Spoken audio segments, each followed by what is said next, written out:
guys, how are you doing? You're welcome to my YouTube channel. How are you guys doing? Are you okay? I'm so grateful. Thank you guys. I want to say a big thank you from the bottom of my heart. I'm so ecstatic. Thank you for the followers. Thank you for the beautiful words, the warm words. I'm so happy. Thank you. This is amazing. Thank you so much. It's my first time here, and thank you guys so much. I'm excited already. So, like I promised you guys, I said I was talking about, my immigration journey to the US of A. Yeah, in the US of A. So, first and foremost, I want to talk about the K1 visa. So, first, when you're talking about K1 visa, the first thing you talk about is the K1 uh, petition. Okay, so and that is your K1 visa packet. So many people get it wrong from this stage. Okay, a lot of people get it wrong from this stage, and that is why I'm doing this video, because I've been through it, so I can point out one or two errors that we do, or saving yourself the stress of having an RFE. It's a lot to my family. An RFE can take you back 4, 5, 6, 7 months, especially during the season whereby we're going into another election here. So it's best if you just cross your T's, cross your dotted lines, pay attention, do the needful, and put everything in the hands of God. But first, I want to say this, that I hereby, you know, say this solemnly, that I am not an immigration lawyer. I'm not an immigration agent. I do not have any relationship with them. I am doing this video because I've been through this, and I believe one or two persons can, actually pick up from this. So I am not saying in any part of my video that I'm a lawyer or credit should be given to me because I'm a lawyer. I'm doing this from the research I've done and from the experience I've gathered. Okay, so first and foremost, we'll be talking about the K1 visa packet, and that is the fiancé visa packet. So a lot of people will be wondering, if you have not done this before, if you want to do this, you have your spouse in the US. A lot of people ask me, and they're like, "Oh, what do you want to do? What do I do? Should I go for the K1? Should I go for the spousal visa?" You can actually go for whichever you think would suit you, would suit your time, would suit your purpose, would suit your pocket. But there's do's and don'ts, and there are advantages and disadvantages, especially for K1. K1 is very expensive. Despite the fact that, it was noted then that K1 was quite faster.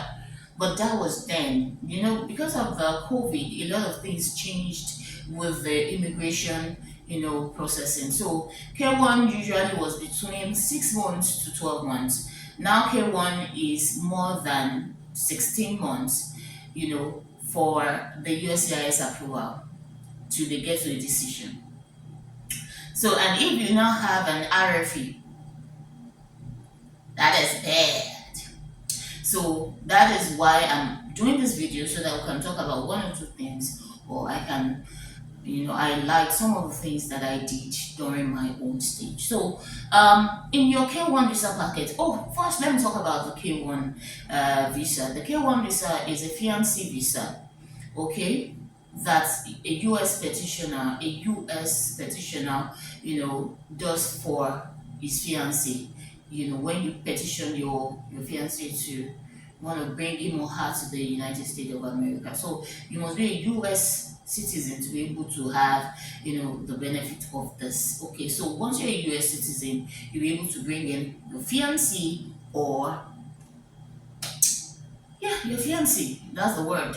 You'll be able to bring your fiancé to the United States of America if you are not ready. A lot of people go through this option because number one, they want to go to a faster route. Two, they are not ready to commit yet, so they want to bring each other there. So they stay with each other to determine, oh, Do you snore? Oh, do I snore?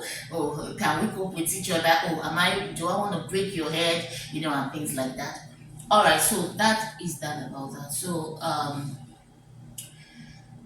the first thing that will be in your K1 packet is your money order. And that money order is $535. Okay, that's $535. So, um, please note that the USIS, they would not be collecting cash. So don't even try it. So it's either you fill a money order. I hope I have time, so I'll be able to pin that there. So it's either you fill in a money order addressed to the U.S. Department of State, or you get yourself a check addressed to the same address. You understand? To the U.S. Department of State. So that they can, you know, cash. That is the filing fee for your what's it called, for your K1 visa petition, and that is the form I-129F. Okay, so that is the form you're going to be printing out from the USCIS website. So number one is your money holder, which I just talked about. Remember, you are not going to do anything with cash. So it's either you get yourself a money order addressed to them, or you get yourself a check addressed to them. Then number two, it is very, very good for you to have a cover letter. Cover letter. A cover letter is a letter that would, able to list all the things that will be inside your file. So it's very good for you to, because you have a lot of things going in your file. So if you have a cover letter in front of it stating this documents are here all together, you'll be able to, if you have any issues to say, oh, one is missing, you'll be able to defend yourself, or it's just good for you to have a cover letter, to a summary of everything you have in your packet. Do you understand? That is what the cover letter is for. Then number three is there is a form, and it is a form for an e-notification of application, whereby once they get your what's it called, your money order and the rest of it, is an app. What should I call it now? Like, you are giving them access to send you a text message letting you know that they've seen your money, they've you know received your packet and the rest of it. Do you understand? So that is what the form G1145 is for. So another form that is very important, and that is almost the most important, you must have this form, and that is the I-129F. Please and please. There is, for the I-129F, ensure that you have the recent date. If you fill the one that has expired, it would be rejected. So ensure that you have the upgraded version. You will find that on the USCIS website. All right, so for that form, okay, this form, let me explain, is the form that will bring in your K1 and your K2. That is if your fiancé has children, to the United States of America. So it is very important that you have this form and you fill this form appropriately. Can you see the way I pronounced it? You must be patient, because it's so easy for you to make mistakes. I understand that when you're, used to, when you're facing a lot of papers, some people don't even want to go through that stress. But you can do it yourself. I did mine myself, so I understand the fact that some people want to get a lawyer, but if you can just hold on a bit, you can put your, the strength into it and fill it up. You just make sure that you review, you read, you tell your spouse to read. There is no rushing. Just make sure that you are sure, because any little mistake can end you an RFE. And RFE means that request for evidence, or request for initial evidence, and that might take you another 6 months. Okay, let's say you have like 3 months to decision. If you have an RFE, you might wait another 8 months or 6 months, or for that to be corrected. And sometimes even with you submitting an RFE, it's not enough. So you just have to make sure that you get it right from onset. You get it right from the beginning. You do not rush into it. The application, the petition packet is not something you rush through. Okay, so you take your time one after the other. All right, so in the I-129F form, there's a place whereby if you have your K2, they will ask you to list the name of the K2s. I have seen a lot of people make that mistake. Okay, when that page comes, I don't know if I can see the attached free documentation where I don't have my details, so I can show you. There's a place where they will ask for the dependent of your beneficiary. Okay, so if you have more than two dependents, please put the name of the first two in the box provided. Then there is a page at the back that is used for the continuation, whereby you can put the names of the other ones that those cannot contain the front page. So don't assume that, oh, because you did not see a page in the front, that is the end of it. No, there is always an empty box at the back of the page whereby they expect you to put in all details that you couldn't see in the given box. Okay, so it's like an extra page. So they will always have an extra page. All you need to do is to find the number of that certain question, find the number, find the hyphens, all necessary details that will make them know that, oh, you were talking about question 8A. Okay, please, please, please, please, please, please be patient when you are doing this. Don't rush through. All right, because I remember someone said that they feel their children, two children, and they didn't see the third one. The third, when they got to the interview hall, they saw that they only had two children. I don't know how that was possible, because even for when your CESC tells you are ready for interview, it would show how many people were ready. So if that is the case, you have to start the process all over again. Do you understand? So there are some things you just need to avoid doing. So let me take this. Then you need your 2 by 2 photo, one for beneficiary and one for petitioner, which is extremely important. 2 by 2. Ensure that those pictures are taken 30 days prior the use. Okay, it shouldn't be 6 months, shouldn't be 4 months, just 30 days. If possible, take a day before. You understand? So no longer than 30 days. Okay, so some of the documents that you need as backing documents, you need birth certificate, you need your valid passport bio page.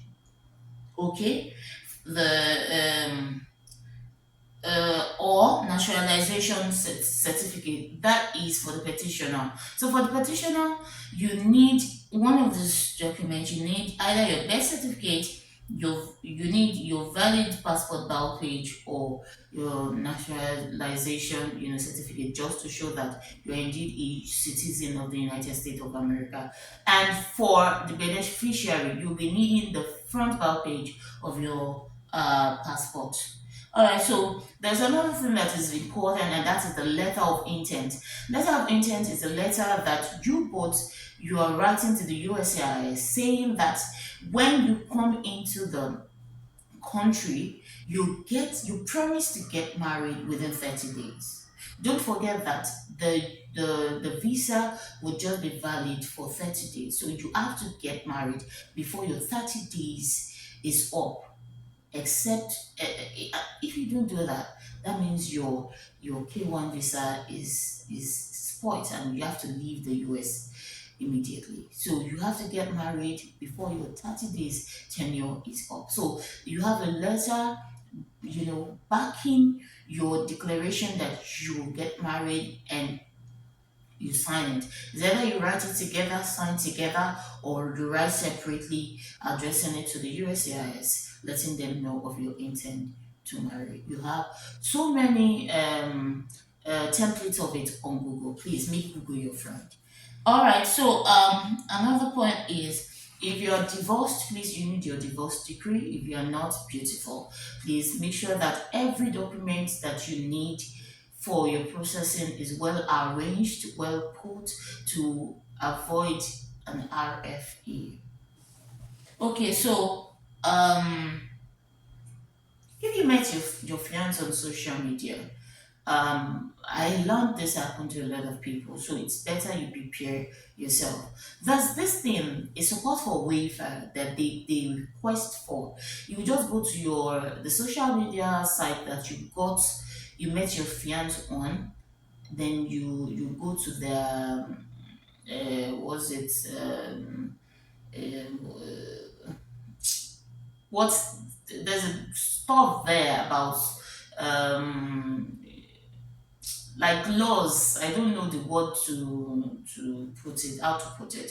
So it's good for you to find out more about, Imbra waiver, okay, to support it, okay, because they will ask you most of the time. They will ask you, where did you meet yourself? How did you meet yourself? On which site did you meet yourself? Okay, and they want document to show that, oh, this site you met yourself, because they want to be sure that it's actually a valid relationship.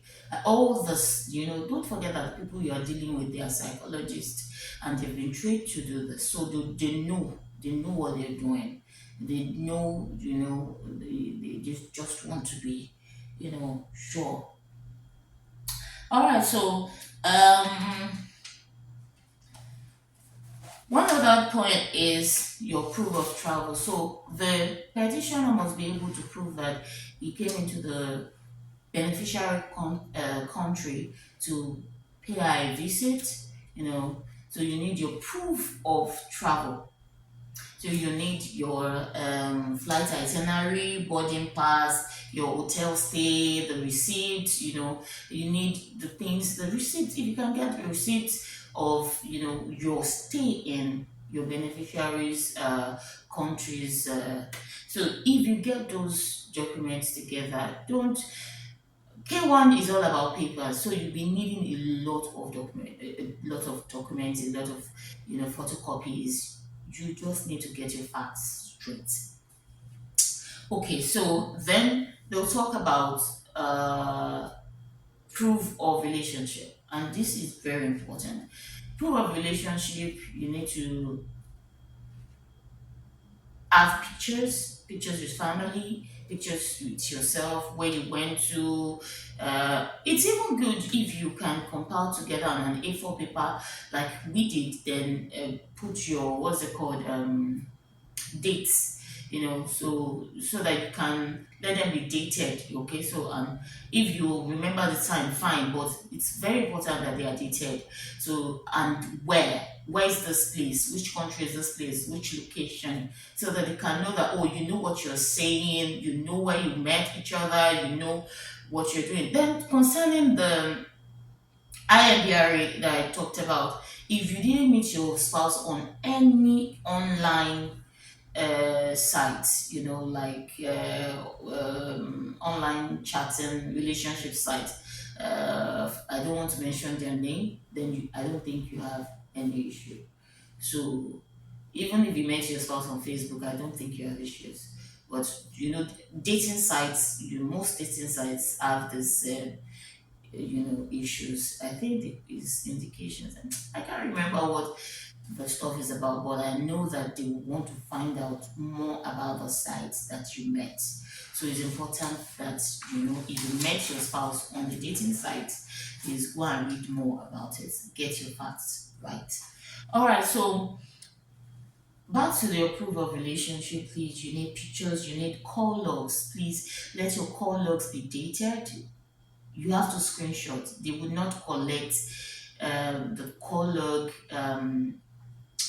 Uh, they will not collect what's it called, word call log from you. So you don't need to export it. Just screenshot. I know, yes, it's gonna take a lot of paper. You just got to do it. So your screenshots would show the time. Okay, so screenshots, it is even better when you screenshot with the person's number, so that they can verify the numbers. Okay, so um your chat log is also important. Please I need to pass this information across. When you are gathering your pictures, avoid pictures that has to do with you putting the same clothes on, you calling yourself husband and wife. It's a red flag to them. To them, you are married.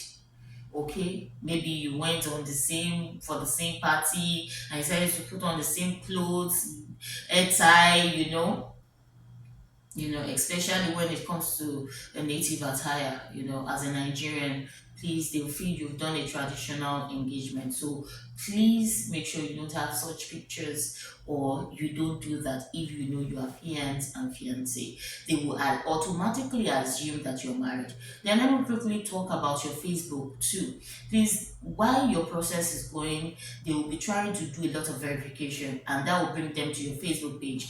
While you're filling your I-129F, there's a place whereby they ask for your social media. Please, even during your DS-160, they verify Facebook page.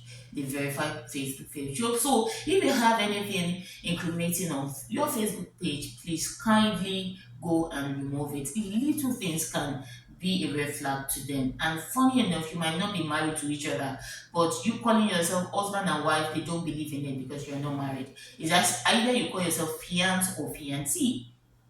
Okay, that is well explanatory. Okay, so if you have it's if you don't put your fiance on your Facebook, it's okay. If you put your fiance engaged to, it's fine. It does not matter. But so far, you do not insinuate that you are married. Please, I have seen such um, errors, people being disqualified because of those little things. Okay, so please um, check that as well. All right, so the last one on the list will be your thank you letter. And that your thank you letter is addressed to the USIS. You're telling them thank you for, you know, reviewing our documents, and you are so excited to meet your spouse, or you are so excited to bring your fiance to the United States of America. You can't wait to have your fiance, and blah blah blah blah blah blah. We just tell them how excited you are and thank them, and that is it.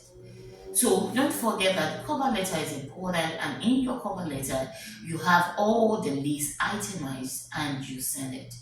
And you'll be sending to a lockbox. It depends on your location. So I do not know which of the lockbox is closer to you, but I know that most fiancé visa goes to the Chicago lockbox. I'm not sure if that has changed, and I'm not sure. So kindly, if you're about starting this process, it's very good for you to confirm the waiting time. It's very important for you to confirm each documentation. Please check your document, check your dates. Please make sure that your dates, your addresses are together.